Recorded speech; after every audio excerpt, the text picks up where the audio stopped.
Hello there, Steve. How are you doing, sir? I'm doing fine. How are you? Not too bad. Another week has gone by. Time is ever moving on. Indeed. In fact, last week was history, as you probably realise. Yep.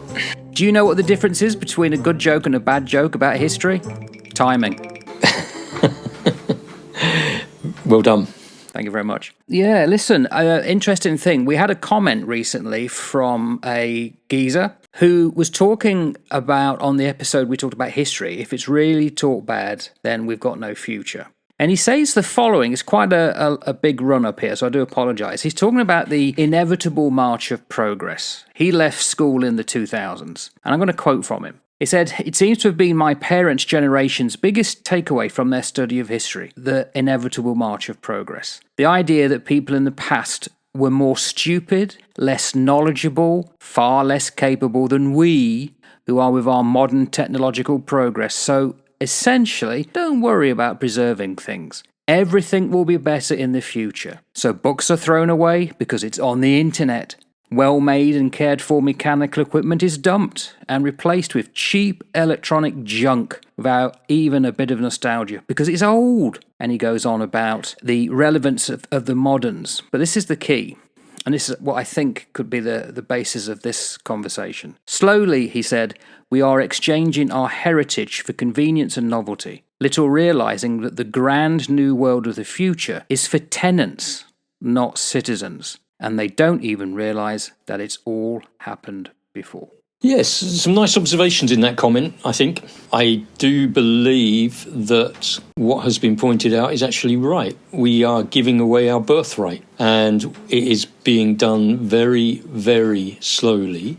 And so, like any erosion, you don't notice the cliff being eroded away because it takes so much time, and it's just a gentle lapping backwards and forwards. And before you know it, it erodes everything. And I think that that's what's happening in society. There has been a slow and gradual erosion of things. So we are losing our rights. We are moving into a future where we are less like citizens, and citizens are people who have rights, they have permanence, and they also have political power. You can't be the Prime Minister without being the citizen of the country. And we're becoming more like tenants. And a tenant is somebody that's temporary, that's somebody who's dependent on the landlord, the landlady, and their position is always precarious. So that's how I see it set up on the seesaw. The citizenship on one side with your rights, your permanence and your political clout, and on the other side, your tenancy, which is temporary, dependent and precarious.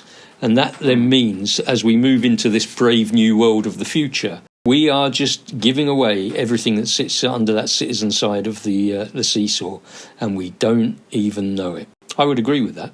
I'm interested you mentioned Aldous Huxley's there, Brave New World. You could also have done this one, 1984. I'm holding up so you can see it, the graphic novel. And there's a great scene where Winston Smith is with Julia, and he goes to a meeting with a guy who it turns out he wants to betray the party, the inner party. And they're having wine, which they've not had before. And he holds up the wine and says, "What shall it be as a toast? Shall we say to the confusion of the thought police? To the death of Big Brother? To humanity? To the future?" And the close-up comes on to Smith and he says, "To the past." Because the past is important in 1984. It's being daily eradicated. And you said it, didn't you, about whoever controls the past controls the now, and whatever. I can never remember what it is. So we are slowly erasing any perception that people have of the past. We are, very slowly. And we're doing it in all sorts of subtle ways, and we're doing it for all sorts of bunny ear quotes, good reasons. We're pulling down statues because of the slave trade. We're pulling down this icon or this piece of structure because it links to something that we are ashamed of in our modern world. And I just think you need to be really careful about all of this stuff. We are doing nothing more than the Taliban did when they came to power and pulled down all of those incredible Buddhist sculptures. Yes. But we're doing it under a different guise. Condemn one, don't we? But we don't condemn the other. Right, the Taliban were condemned, and yet other statues, you go, well, what's the difference? Well, it's glorifying this. No, it's not. It's not glorifying anything. It's not glorifying. It's actually putting a marker in to show where we've come from. And these things are really good to look back on and go, That's where we've come from. That's where we've moved away from. And aren't we fortunate to be progressing in the right direction? As soon as you pull down all of these signposts, mate, guess what happens? You repeat it all somewhere along the line. I find that a lot of people will walk through life and not realizing that what they are using all the time is actually because of somebody in the past. So, for instance, if you was to go through a list, I've got a list here of 12 things here, all to do with the past. So, we use a whole list of things every day. So, for instance, most people wouldn't know, why is it that we have 24 hours and 60 minutes and 60 seconds? Well, it's because the ancient used base 12.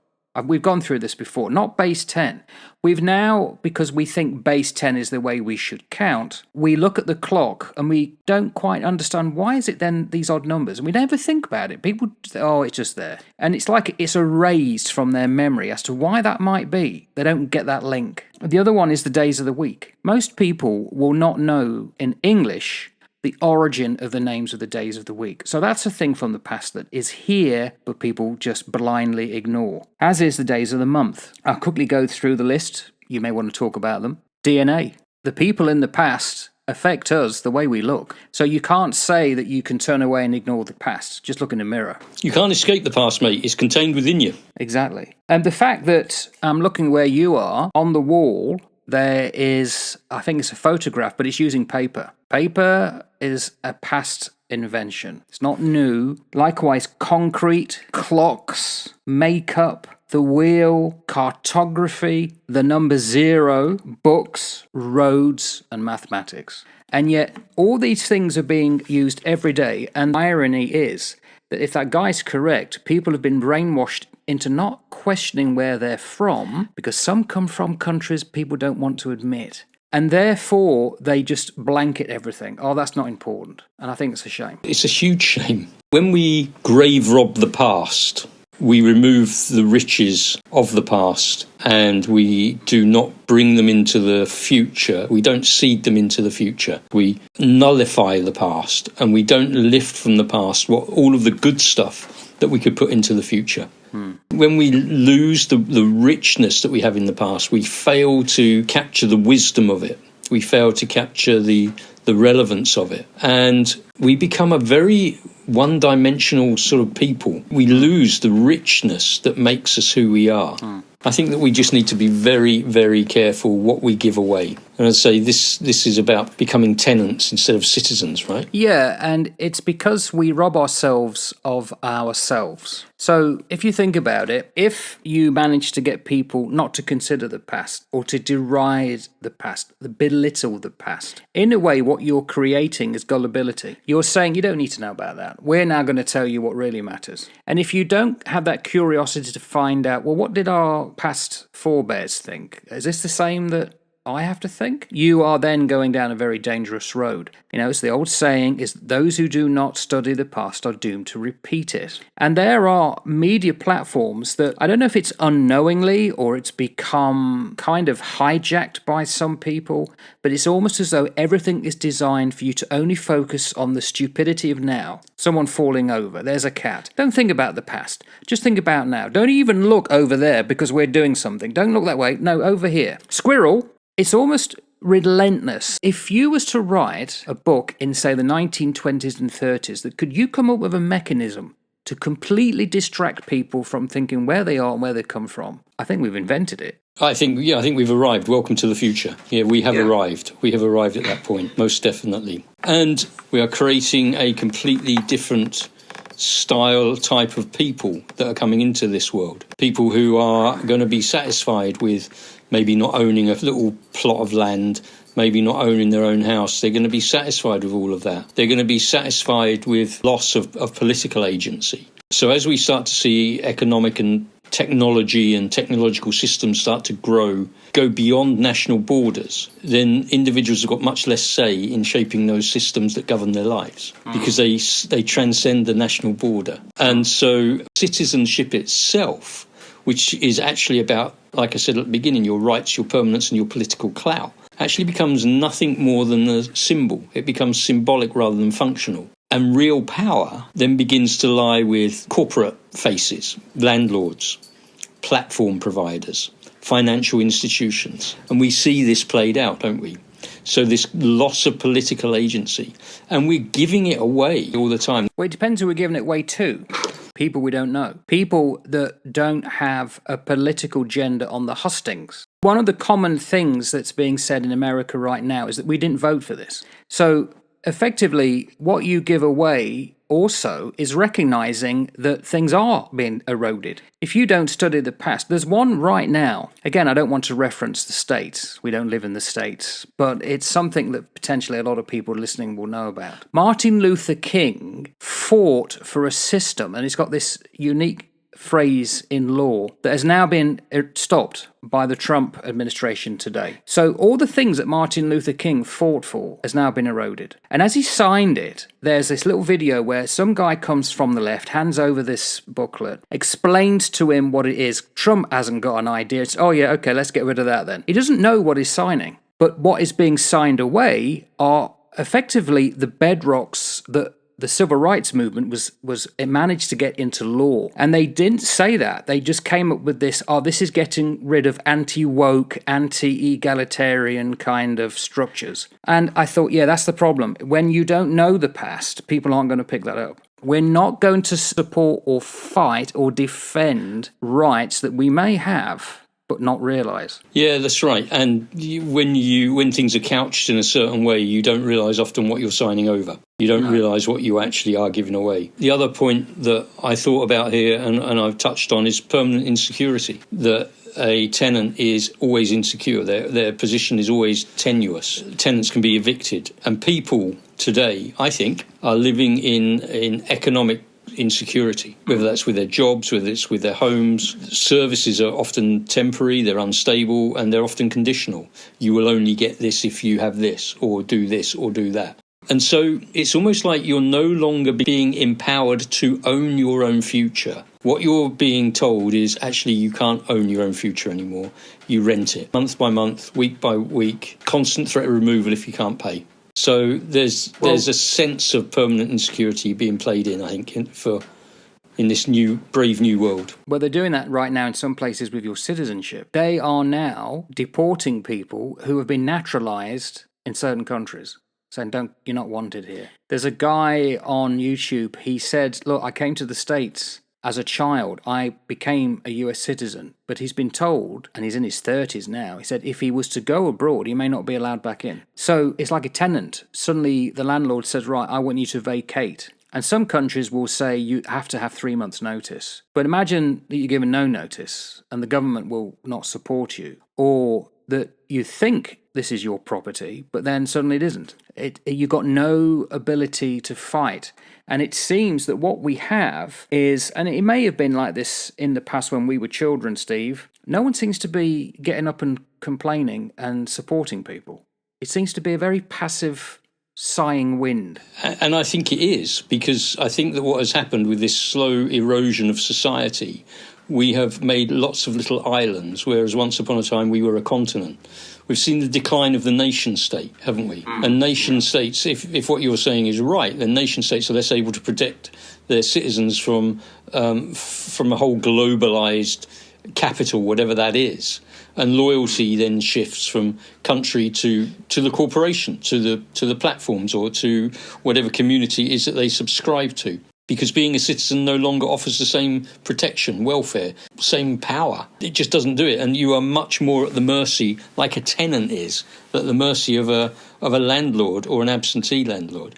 So we're moving into this whole strange world where too much is owned by too few, and the too few, we don't even know who they are. Yeah. We really don't. I mean, if you look at the housing that's going on at the moment, land ownership, the cost of housing, the land ownership is so high. You know, when we were growing up, we were able to get our foot onto the market and buy a property, and whether we still own one or not is immaterial. We were able to secure one. But today what happens is these huge corporations like BlackRock, for example, they buy up residential properties. They buy up whole swathes of land, and they turn future generations into lifelong tenants.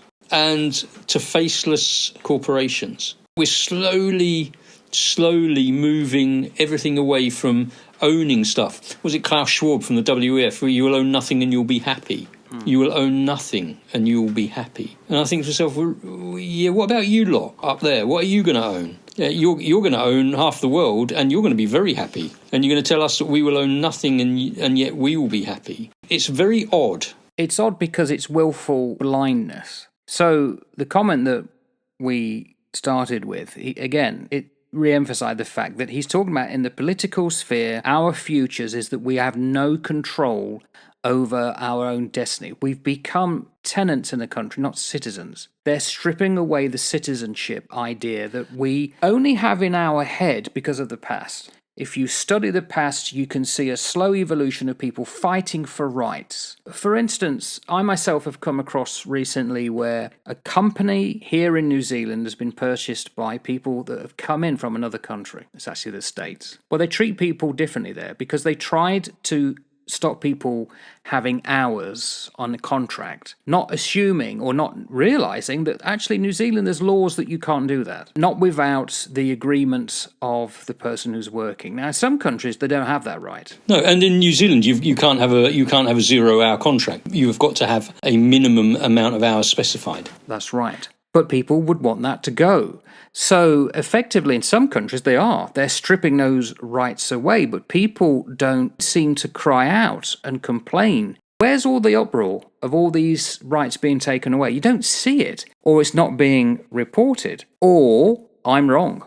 I'm overreacting to things that the other side of the world, and I'm seeing things here that, hang on, why are we tolerating this? Is it because we're losing our ability to be citizens and stand up for our rights? Yeah. I think we have just become so forbidden, stupid and so complacent and so idiotic and so dumbed down into imbecility. Pastor Martin Niemöller, he wrote this little poem, didn't he? First they came for the communists and I did not speak out because I was not a communist. Then they came for the socialists and I did not speak out because I was not a socialist.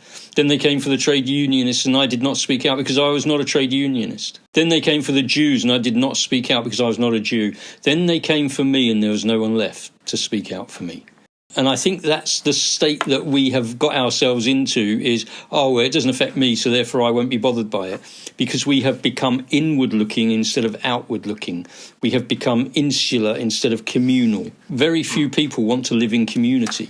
And most people want to just live in their own little world. I come to my house, I shut the doors, I draw the curtains, I don't need to see anybody else. As long as my television streams what it needs to stream, as long as I've got food in my fridge, as long as my lights work, my water runs, I don't need anybody else. We're our own little islands. Unfortunately, that is not the way humanity is. We are designed to live in unity, to live in community. The common people all living in a unity. And I think that the political world has tried to fracture that. Because when you have people with a common voice come together and speak loudly, things have to change. And they either change through the ballot box, and hopefully they change in a civil fashion, or they change in conflict. And you only look around the world at civil wars and all the rest of it, because people are not listening. And that's my concern, I think, as I think of our grandchildren. I think of the world that they're going to grow up into. And I think that there is the potential for the social breakdown and the social disharmony to be so hard in some places that we could be moving into eras where one aspect of civil society will turn on the other. A great book to read, but a disturbing book to read regarding this is Viktor Frankl, Man's Search for Meaning. For those who don't know, he survived Auschwitz. He was an Austrian psychologist. It helped him get through the war, but afterwards he wrote his account about it. What's amazing is that when he was in Auschwitz, he recognized two things. Well, there's actually three psyche effects. The first one was shock. You imagine being rounded up and sent on a train, and then you know, because you've probably heard of this place, that you're in Auschwitz. But let's imagine you survive the sorting process. The second thing that happens is this apathy. No one dare ask questions, or you got to remain quiet, hope not to be seen. And the third is after post-liberation, is liberation, he calls it. But he said it's this apathy. And as I was reading the book, I was thinking about the political landscape today. People seem to be in shock. It's like this apathy. And I can't help feeling that's the whole point of the current political theatre that we're constantly seeing. Shock and awe. Get people into apathy. They don't know how to respond. They don't know what to trust. They don't know what to think. They'll cause something to happen so you're not looking what they're really doing. That is definitely what's happening. And it's like, please, everybody get a copy of Viktor Frankl and read this book, because then you'll know what they're trying to do here. The wheel just continues to go round, mate. The wheel continues to go round. You think about it, where we've come from in the past. There was a period in the past where the very few owned everything and all the rest rented. The feudal society. Yeah. We are just moving back into a neo-feudalism where the very few will own everything and the rest will just rent. We're moving into a period of neo-feudalism. The method of delivery is different because that changes, but the message itself doesn't. The feudal system is just being reinvented under a new fancy banner. And it tickles me because I think to myself, I used to buy DVDs and stuff like that. And then I stopped buying DVDs because you can buy them all on Apple TV, can't you? And you can, or Google or wherever you buy them. You don't have to store them. You don't clutter up your house. But you know what? What happens if Apple decide to pull the service? Everything that I bought, the 50, 100, whatever, however many movies that I bought over the years, I lose. But if I've got a DVD, if I've got something that I physically own, I've always got that. Now, they may stop making DVD players, but I've still got something that I can actually say, this is what I paid my 15, 20 bucks for. But we're just being conned into accepting this sort of rental system through this whole platform feudalism which is going on. Amazon, Google, Meta, they control all of the digital landscape. And then what do? We have to rent. We rent to get access to it all. We've got very limited rights. We've got absolutely no recourse or very limited recourse. We're subject to their unilateral terms of service. So this channel that we put this out on YouTube, a few years ago, if we had spoken about certain events in a certain way, they would have said, no, we're not going to promote that. We're going to remove you. We're going to ban you. So you're under this constant threat as well of, oh my goodness, I've got to watch what I say, I've got to watch what I do, which is basically the same as a feudal landlord's decree that you will do this and this and this and you will toe the line or we will throw you out of your home. You're going to get thrown out of your digital home. It's absolute nonsense. Nothing has changed. The method has changed. The message, the pattern is exactly the same. And you can see it spin round and round and round. We need to wake up. There's two examples we can give regarding that. One affects ourselves. But the first one doesn't. It's Kindle. I was never into Kindle because for some reason, if I took it onto the beach, the sun is so stronger you can't see the screen hardly. But anyway, it was a big thing that blew up last year. Amazon came out and said, if you've ever downloaded a book onto Kindle, you don't own it. Amazon owns it. It's a quietly hidden license. And everyone was in an uproar saying, what? You mean I don't own this book that I've paid for? No, you are literally renting the Kindle. No one knew. That was the first one. The second one is we did an episode on the Teutoburg Forest. Okay, it's not getting big hits, but it was one. And do you remember I mentioned one line that when they were being funneled through this, if you go to the modern recreation of it, it looks a bit like, according to Tom Holland, the historian, it looks a bit like a Holocaust thing. Well, you look underneath our piece. YouTube has brought up the Holocaust. I know. I saw that. It's bizarre. It's like we're not talking about the Holocaust. I know.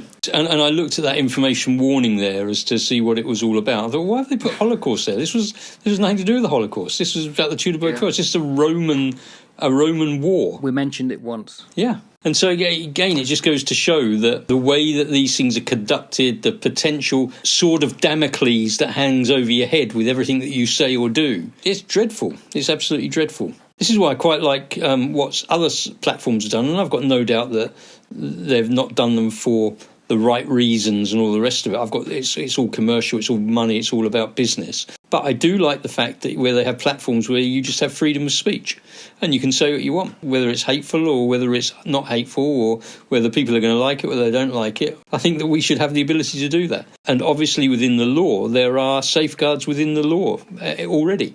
You don't need to beef them up. Not in some countries. I think in some you'd have to be quick. If we lived in Turkey, it'd be completely different. There's a sliding scale. So if you're in communist China, you can only access certain things, and even Google have to restrict the content for communist China. I just don't think that is right. But there you go. I've got a romantic view of the world still somewhere. There's a couple of things I'd like to also bring out. One, I think, is fairly innocuous. It's noticeable. All the major platforms support one particular party in the States. Now, that's dangerous. And it's like, why are they so open about it as well? It's unbelievable. I was led to believe, certainly in Britain, that there were controls on the media that you could not become politicised. But that seems to have been completely dropped in the States. And they're all on one side. Now, some of them are suffering because of it. There seems to have been a backlash against some of them. But it's like these hold a lot of clout. And why they would openly side with one particular side, I can't get my head around even now. It's almost like game playing. You think back to the Great Game when the world was opening up, and you'd have the Great Game, and Russia and the Brits were running around the countryside spying on each other and all the rest of it. The Great Game was being played out. It's almost like there's a Great Game being played out, but just, I say, using a different method these days. And the real power is being held by all of these corporates, the tech companies, the financial institutions. And the traditional political rights and the traditional voting public and participation are all being hollowed out. We're losing everything. In his book, The Age of Surveillance Capitalism by Shoshana Zuboff, he talks about digital platforms control behaviour is beyond state oversight. So as soon as you start to move things beyond those national boundaries, and as soon as you start to push stuff further than that, citizens basically are just turned into passive subjects of corporate dominance. It's just the way it works. There must be somewhere you can hold them accountable. I don't know that you can, to be honest. When you think about those tech giants, and you touched on this with Kindle. I think it was Zuboff again, actually. I'll check that, but I think it was Zuboff again who talked about tech giants, and he was talking about how they own your data. And he says something like, you don't own your data, you don't own your identity, you don't even own your online existence. You lease them. You just rent them. Everything is rented. So anything that you think you own, whatever that is, your music, which you stream online, which you might buy. Oh, so-and-so's got a new album now. I'll buy that off wherever I buy it from. And you go, oh, now I own this. No, you don't. No, your money is actually paid to lease it. And if they choose to take it away from you, they will. And they can. Because you don't own any of this. You lease everything. Everything has been taken out of your control. And we have given it away willingly. We are so flipping stupid. Here's another thing then, and this is going to be my second point. I mentioned one, this is the second. The one was the big tech giants. In the West, nearly every country has a large faith-based group of people. Now, I can point to some countries in which they are lock, stock and barrel behind an extreme form of government. If these people were to stand up and complain, it would be different, but they never do. Yet at the same time, they're also backing one particular party, so you can't say they're not political. And in fact, there has been talk that things need to change with their tax status because they're just becoming havens for tax exemption and extremism. I mentioned to you, in our country alone, there is currently a guy who has been investigating one church and how extreme that they have become, and specifically treatment of women. That's another side. What I'm saying is that we have a group of people who you would assume would say, no, this is not what we should be doing. Render to Caesar what is Caesar's. I understand about that. But they never seem to stand up. But unfortunately, if they do get involved, they tend to go to one side. And it's unfortunate history that they tend to be the extreme ends. And I don't know what to make of it. No, mate, nor do I. I don't know what to make of it either. I just don't understand much of it. I don't understand why it happens. I don't understand why it's done. I don't understand why, when you have been placed in a position of leadership, like so many of the church leaders have been, they're placed in a position of leadership, why they would not actually speak out about all of these things. That's what it's there to do. I think this is one of the problems that I've had over the years in my service, is that I've never been one to sit back and just take direction without good rationale and good reason. And I've often spoken out, and I've always challenged the status quo. I look myself in the mirror every morning and I think, well, mate, you were honest to yourself. You were honest to the people that served you, that worked for you, and you did your very best to go into bat for them. Always go into bat for them, always go into fight for them. Don't ever sit there. Don't be a perpetrator, don't be a victim, but never ever be a bystander. Don't do that. I keep saying this, and this is something that just sort of resonates with me at the moment. We need to wake up what's going on around us. We need to get a grip of what's going on around us. I'm not sure that we'll get a grip quick enough. My problem, and I face this every day now. In fact, it's got to the point my wife dreads me bringing it up because she knows what I'm going to say. And you would have heard it before, and some of the listeners would have heard it before. It's this epistemic vice and virtue. It's become my favourite topic. I've become obsessed with it because it goes to a period in history that I'm, again, obsessed with. And it was the rise of the polis, the city-state in ancient Greece, and how we got the idea of demokratia, the democracy. Things that we have continued down the centuries trying to perfect. And with the epistemic vice, that's making people gullible, keeping them close-minded, not curious. They then can be very easily indoctrinated and controlled. And that's, I think, is what is happened, because that's how then you see some people latching on, because they think they've been told, support us, and this lot over there are going to suffer, but not you. You support us and you'll get this. You'll get these exemptions and blah, blah, blah, blah, blah. And people have literally fallen for it, not just recently, I'm talking centuries. It seems to be a continual thing. Because if you're not curious, if you're gullible and your mind's closed, you're not going to basically know the past. It will bore you. You just want to be told the answers. What's linked to this is ethics and virtue. Now, Marcus Aurelius talked about how you should be a virtuous person. We've got books, we've got people at university, and in fact, I'm beginning to think one of the reasons the humanities is being stopped in so many universities is because it gives you critical thinking skills, and I will also link in that theology. You know, there is theology above normal faith that you've got to question and study the book. That makes you curious and open-minded. They're getting rid of that because that will then create, a lot of people will ask questions they don't want to answer. So I think we're lacking an education system that teaches virtue. We don't see it in our leaders.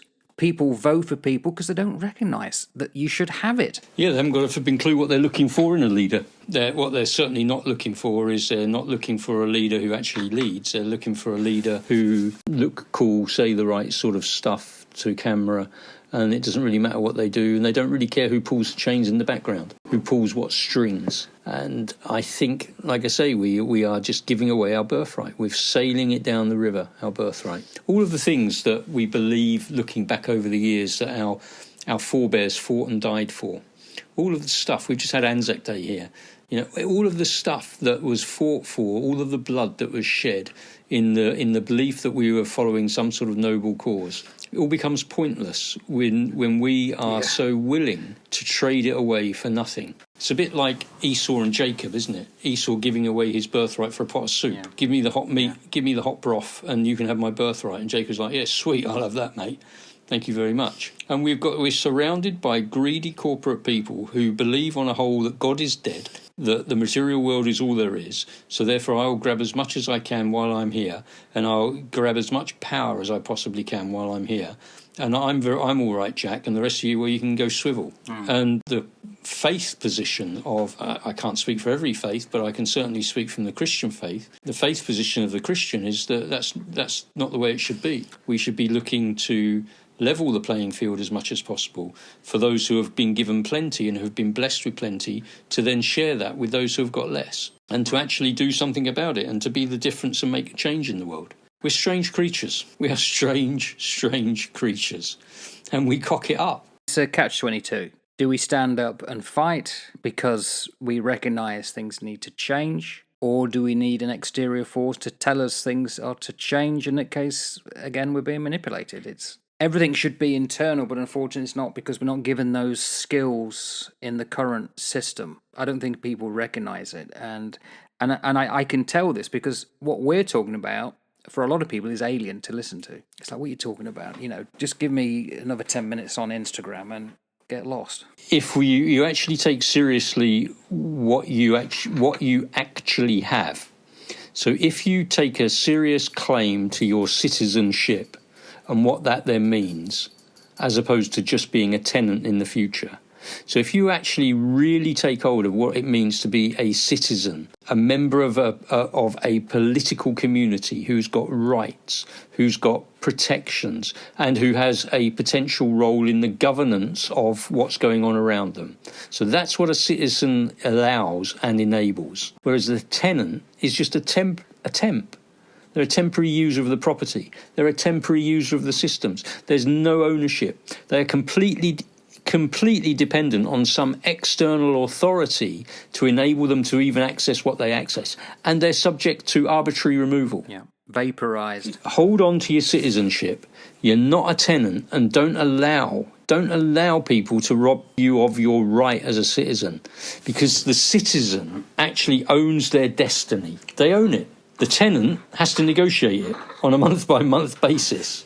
And our systems, whether they're political, whether they're economic, whether they're ecological, no longer recognise us as owners. It's no, we're going to do this. And you go, actually, how are you doing that then? Because you don't own that. It's ours. It's mine. Treat us like tenants. We are replaceable, we are rentable, and we are dependent. And we need to wake up. And Viktor Frankl said after the war, you have got to have right conduct and you got to have right meaning. In other words, you have to be the shining light that the others aren't. That's citizenship. It's not passive, it's active. You got to get up off your arse and start letting people know you're not happy. That doesn't mean you get violent. There is non-violent direct action, as Gandhi said, Satyagraha. It means you have got to show an interest rather than just passively bleating like a sheep. Be engaged. Be engaged. That's all it means, being engaged. Yeah. So. Well, there you go then. So hopefully we've answered the question, and really good conversation. Yeah, good topic. Thanks, mate. Hope springs eternal, Steve. Always, always. Take care.